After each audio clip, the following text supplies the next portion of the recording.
زرزر زينا عمت متى أو وقت كرامات كتما سمراء تأنجرو هجراوي فيستيفال كل زيجا بهنكو تازي تبيو هجراوي مدرخ متخابيو بزحشن زتفلينا ودادبان تحسون قرب دما كتسال تعرتاتي زكايد نيلو ما عمت هجراوي فيستيفال زكايد الألات ما عسي زكايد انت تحسوا إخا كهلوان نزبل حتى تازملس غازيتني هابتن فرزجين لزدالو وطبطب خالد محمد برهان كأربايو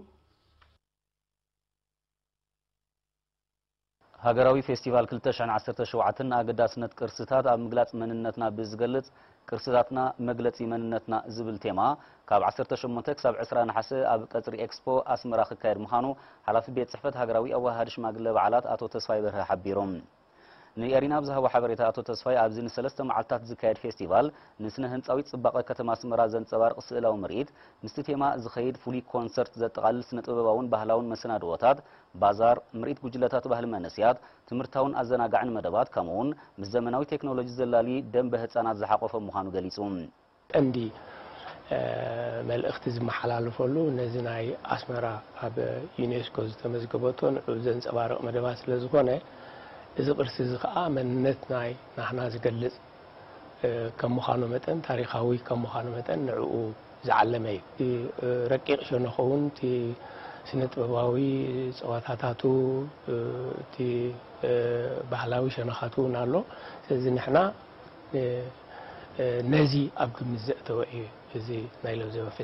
زي تيما بزي كازي نهزبي زي انقدات كالات وهبت أقلقلوت كمون كوربوريشن زراتن تريتن تحزتو من مقراب تداليوم كم زلو أقلقلوت مقوعزيون بزحش أولا دبات تواديدو كم زلو أرديوم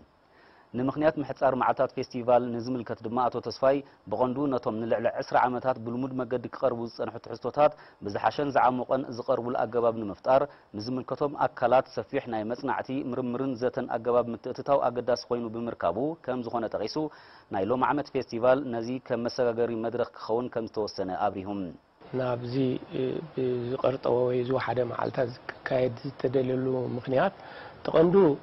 كم مسغغري كنت كملو سلازلنا أيو مخنياتو كم إلنا خن كيدي زقبأنا سرعمت حزنايو أجباب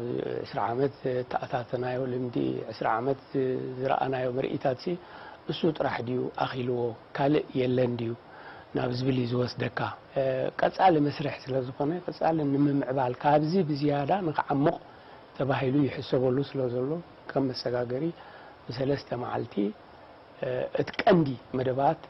كي غسخا وي كي غدفكا حكايدي توسينو حلف بيت صحفة هاجراوي أو هرش ماجل بعلات أتو تصفي برهاب موداتا هاجراوي فيستيفال بزحنتنا أو زلوت صباقن زن صبارقلون كبرتاتنا زخوس كوصلون مدرخ مور راس مهانو بمتكاس هزبي كم تلمود نزم مجلس مننتو زخونه كبر هاجراوي تصنبلو كدمق أزهاخيروم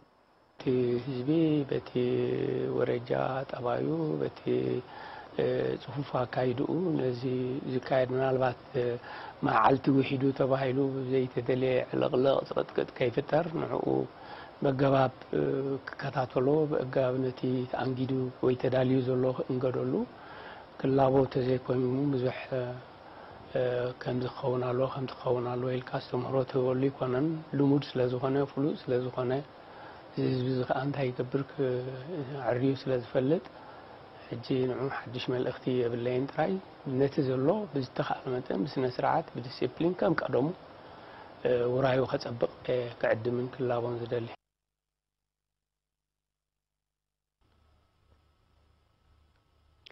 بقعت تمهارون مبرخ ببكبابيو زتفلالين تفتاتيو زسلاسل نستخايدة تعرن وزيتون بقبوء مقمقام دما أقداسنو تعزوزيو أبزوبا سمينا وقايح بحري استخايدة عودة زت دما نزن من نتسارت علميو وكيل إيرينا إبراهيم عمر نزدالو وتصبصاب قرمسكال قرزكي هركا وربايو أبزوبا سمينا وقايح بحري بقعت تمهارو مبقتان محيال زحقز عودة زت ب4 نهاسة أبكتما باtsع تخايدو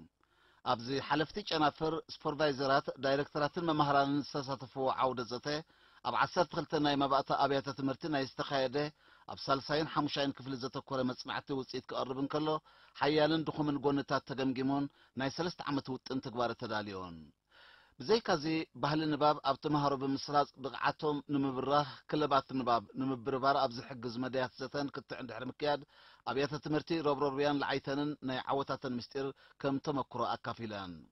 ተሳተፍቲ ኣብ መወዳእታ ብቕዓት መማህራን መባእታ ንኽሕየል ተወሳኺ ስልጠናታት ክወሃብ ዋሕዲ መጽሓፍትን መማህራን ጠመተ ክግበረሉ ዝብልን ካልኦትን ርእይቶታት ኣቕሪባ ሓላፊ ጨንፈር ሚኒስትሪ ትምህርቲ ዞባ ሰሜናዊ ቀይሕ ባሕሪ መምህር ረሺድ መሐመድ ዑስማን ኣብ ዘስምዖ ቃል ኣብ ዓመተ ትምህርቲ 2017-18 ክስርሓሉ ድልው ኮይኑ ዘሎ ውጥን ተግባሬ ካብ ክውንነት ዝብገስን ብዙሕ መድረኻት ዝሰገረን ምዃኑ ብምሕባር ዕዙዝ ተሳትፎ ሕብረተሰብ ብሓፈሻ መማህራን ድማ ብፍላይ ወሳኒ ከም ዝኾነ ኣስሚሩ ኣሎ ኣብ ሚኒስትሪ ትምህርቲ ዳይሬክተር ጨንፈር ምዕባልን ምውጣንን ካሪክለም ኣቶ ኣብርሃም ርእሶም ድማ ብቕዓት ተምሃሮ ንምብራኽ ብዝላዕለ ይስርሓሉ ከም ዘሎ ጠቒሱ ቀንዲ ደፋእ ሓይሊ ናይ ለውጢ መማህራን ስለ ዝኾኑ ኣካዳሚያዊ ዓቕሞም ንምሕያል ናይ ስልጠና መደባት ተሰሪዑ ከም ዘሎ እኹልን ምዕሩይን ቀረብ መጻሕፍቲ ክህሉ ድማ ይስራሕ ከም ዘሎ ገሊጹ ኣብ ንዞባ ጊንዳ ሕርሻዊ ምህርቲ ንምድንፋዕ ዝካየድ ዘሎ ጻዕሪ ብዝሓይለ ክቕጽል ከም ዘለዎ ኣማሓዳርቲ ንዞባ ምስ ነበርቲ ከተማ ጊንዳ ኣብ ዘካየዶ ርክብ ገሊጹ ኣቶ ዑመር ያሕያ ኣብ ዝሃቦ መግለጺ ክራማት ባሕሪ ቅድሚ ምጅማሩ ኣብ ምጽጋን ከትርታት ዛላታት መእለይ ወሓይዝን ዓግማትን ዘተኮረ ስራሓት ይካየድ እኳ እንተኾነ ብኣድማዕነት ክቕጽል ስለ ዝግባእ ህዝቢ ውዳቤታቱ ብምሕያል ኣበርቲዑ ክደፍኣሉ ተላብዮም ተሳተፍቲ ድልውነቶም ድሕሪ ምርግጋጽ ዝትከል ኣግራብ ምክትታል ክግበረሉ ንመግሃጫ ዝኸውን ቦታታት ድማ ክፍለ ዝብልን ካልእ ርእይቶታት ኣቕሪቦም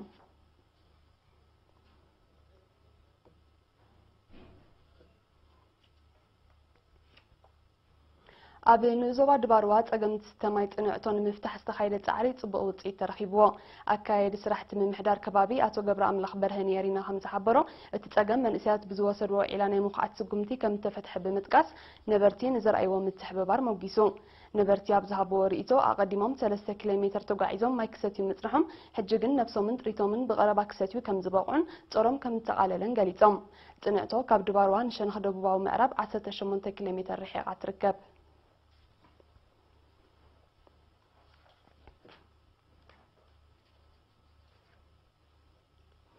ክትከታተሉ ዝጸናሕኩም ዜናታት ውሽጢ ሃገር ነይሩ ክቡራት ተዓዘብትና ድሕሪ ዝሓፀር መሰጋገሪት ኣህጉራዊ ዜናታት ሒዘልኩም ክቐርብ ደጊመን ምክትታልኩም ብኽብሪ ዕድም መንነቶም ዘይተፈልጠ ዕጡቃት በ4 ነሓሰ ኣብ ከተማ መቃዲሾ ብዘካየድዎ መጥቃዕቲ ቦምብ ብርክት ዝበሉ ሰባት ከም ዝቆሰሉ ሮይተርስ ንመግለፂ ፖሊስ ብምጥቃስ ኣቃሊሑ እቲ መጥቃዕቲ ንመን ዕላማ ዝገበረ ምንባሩ እኳ እንተዘይተገልጸ ብምልኦም ግዳያት ሰላማውያን ሰባት ምንባሮም ተፈሊጡሎም በቲ መጥቃዕቲ ኣብ ልዕሊ ህንጻታት ዕንወት ከም ዝወረደ ዝሓበሩ ተዓዘብቲ አልሸባብ ዝሃንደሶ ክኸውን ከም ዝኽእል ኣሚቶም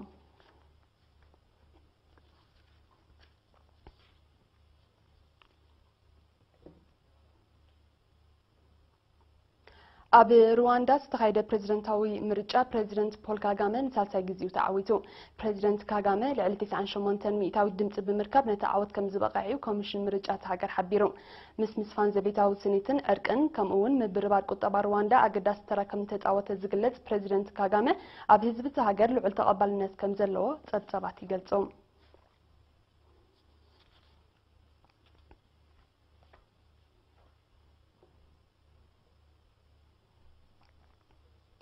ኣሜሪካ ካብቲ ኣብ 2015 ኣብ ከተማ ፓሪስ ፈረንሳ ዝተበጽሐ ስምምዕ ክሊማዊ ለውጢ ከም ዝሰሓበት ብ4 ነሓሰ ንውድብ ሕብራት ሃገራት ብወግዒ ኣፍሊጣ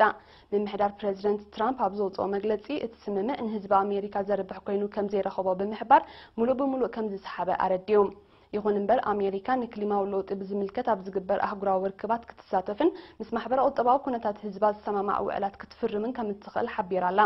ፕሬዝደንት ዶናልድ ትራምፕ ሃገሩ ካብ ስምምዕ ፓሪስ ከም እትስሕብ ኣብ ዝሓለፈ ወርሒ ሰነ ምሕባሩ ኣይርስዕን እቲ ስጉምቲ ካብ ሓያሎ ሃገራት ተቃውሞ ከም ዝገጠሞ ዝፍለጥ ኮይኑ ውድብ ሕብራት ሃገራት ኣሜሪካ ናብቲ ስምምዕ ክትምለስ ክጽውዕ ጸኒሕሎም ኣሜሪካ በከልቲ ገዛት ብብዝሒ ናብ ኣየር ዝተፍዕ ዓበይቲ ፋብሪካታት ካብ ዝውንና ሃገራት ምዃና ይፍለጥ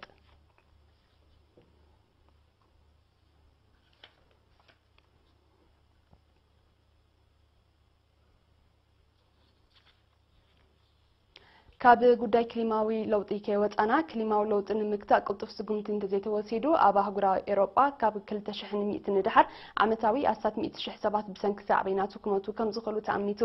99 ሚእታዊት ናይቲ ሰብኣዊ ክሳራ ብሰንኪ ልዑል መጠን ሙቐት ክስዕብ ምዃኑ ዝገለጹ ኪላታት ሜትሮሎጂ ኣብቲ ኣህጉር ዝረአ ዘሎ ተደጋጋሚ ሓደጋታት ባርዕ ናይ ዝምልክት ከም ዝኾነ ኣረዲዮም بمسارة ጸብጻባት ኣብ መወዳእታ መበል 21 ክፍለ ዘመን ዓመታዊ ኣስታት 350 ሚሊዮን ኤውሮጳውያን ብሳዕቤናት ክሊማዊ ለውጢ በኣሉታ ክጥለዉ ምዃኖም ግምታሎም በከት ጋዛት ብብዝሒ ናብ ኣየር ብምትፋእ ጠንቂ ምግዳድ ክሊማዊ ለውጢ ዝኾና ዘለዋ ምዕቡላት ሃገራት እተን ቀዳሞት ግዳያት ናይቲ ሳዕቤን ከም ዝኾና ክግለጽ ጸኒሑ ክሊማዊ ለውጢ ብርቱዕ መቐጥራይ ዘይኮነ ብርቱዕ ቀዝሒ ደርቂ ዕለቕልቕን ካልእ ባህርያዊ ጸገማትን ከም ዘስዕብ ይግለጽ ብሰንኪ ቅልጡፍ ምከት ኩምራታት በረድ ዝረአ ዘሎ ምልኣት ማያዊ ኣካላት ሳዕቤናት ክሊማዊ ለውጢ ምዃኑ ይፍለጥ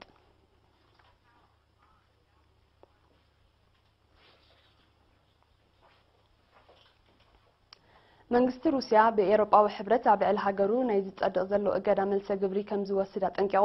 እዚ ዝግለጽ ዘሎ እቲ ሕብረት ኣብ ልዕሊ ሩስያ ሓድሽ እገዳ ከም ዘጽንዕ ድሕሪ ምቅላሕ እዩ ሩስያ ንዞባ ክሬምያ ናይ ጸዓቲ ውሕስነት ንምርግጋጽ ሰርሕ ከም ዘላ ዝፍለጥ ኮይኑ እዚ ሓድሽ እገዳ ንዕኡ ብምቅዋም ከም ዝጸደቐ ጸብጻባት ኣመልኪቶም እቲ እገዳ ዘይቅቡልን ንዝምድና ክልቲኦም ወገናት ኣብ ሓደጋ ዘእቱን ስጉምቲ ክብል ዝገለጸው ሚኒስትሪ ጉዳያት ወጻኢ ሩስያ እቲ ሕብረት መልሰ ግብሪ ክጽበ ከም ዝግባእ ኣረዲዮም ኤውሮጳዊ ሕብረት ኣቐዲሙ ብጉዳይ ዩክሬን ኣብ ልዕሊ ሩስያ እገዳ ከም ዘጽንዐ ሩስያ ድማ ኣብ ልዕሊኡ ተመሳሳሊ ስጉምቲ ከም ዝወሰደት ይዝከር ሩስያ በኣሜሪካ ኣብ ልዕሊኣ ንዝጸደቐ እገዳ ተሪር ዝበለቶ መልሰ ግብሪ ከም ዝወሰደት ጸብጻባት የረድኦም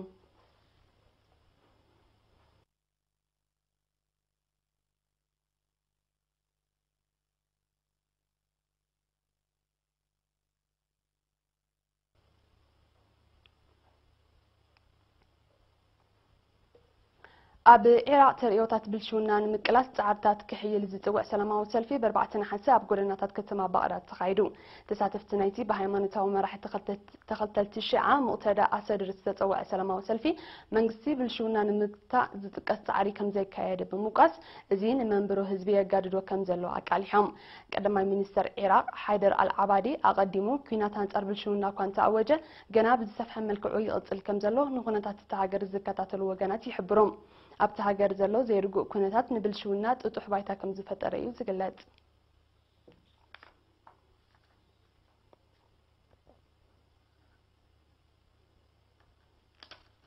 መበል 50 ዓመታዊ ዋዕላ ኣባል ሃገራት ደቡባዊ ምብራቅ ኤስያ ማለት ኣስያን ሎም 5 ነሓሰ ኣብ ከተማ ማኒላ ፊሊፒንስ ተኸፊቱ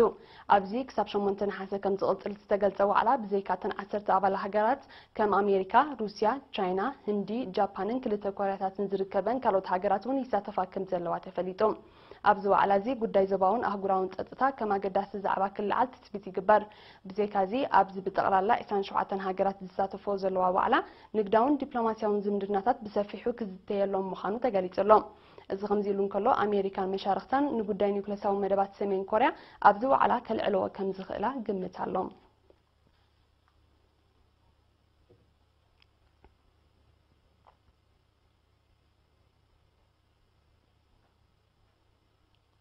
ናይ መወዳእታ ዜና ቻይና ካብ ኣውስትራልያ ከተእትዎ ዝጸንሐት ስጋ ከብትን ጠለበግዕን ብምኽንያት ጉድለት ብቕዓት ንግዚኡ ከም ዘወንዘፈቶ ብ4 ነሓሰ ኣፍሊጣ ይኹን እምበር ቻይና እቲ እገዳ ክሳብ መዓስ ከም ዝጸንሕ ኣይነፀረትን ዘላ በቲ ሃንበታዊ ስጉምቲ ዝተሰናበደ መንግስቲ ኣውስትራልያ ብዛዕባኡ ምስ ሰበስልጣን ቻይና ክዘራረብ ምዃኑ ኣፍሊጡሎ ብመሰረት ጸብጻባት ኣውስትራልያ በቲ ናብ ቻይና ትልእኾ ቀይሕ ስጋ ጥራይ ዓመታዊ $1 ቢልዮን ከም እትረክብ ይፍለጥ እዚ ብቻይና ተወሲዱ ዘሎ ስጉምቲ ንንግዳዊ ዝምድና በኣሉታ ከይጸልዎ ስጋት ኣሎም